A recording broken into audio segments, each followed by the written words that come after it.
противправните трансакции на семејството Груевски, шефот на тајната полиција и министерот за надворешни работи.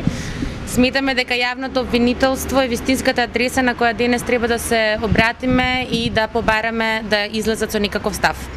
Еве ги повторно фактите. Во период 2000-2002 година семејството Груевски поседувало не 4, туку 6 станови со вкупна вредност површина од 410 метри квадратни во строгиот центар на Скопје. Факт број 2.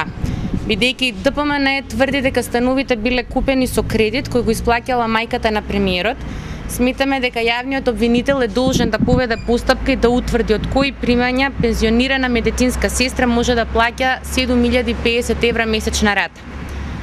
Братот на премиерот, Ѓорги Груевски, е собственик на најмалку 7-миот стан поврзан со семејството Груевски во елитната населба на Водно, во објект граден од фирма блиска до бизнис миленичето на фамилијата господинот Торца Камчев.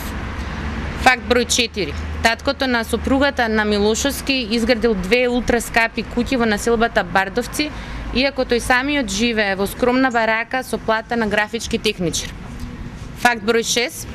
16 патувања на шефот на тајната полиција во Прага за неполни 2 години, на кои во неколку од нив го придружувала мајката на премиерот Надежда Груевска и од кои барем 3 коинцидираат со продажбата на неговата чешка фирма Service Point за 500.000 евра, која не ја пријавил во антикорупцијската комисија и иако бил должен тоа да го направи. Дополнително, едно од патувањата коинцидира со период кога во Чешка е направена купопродажба на имот на име Надежда Груева.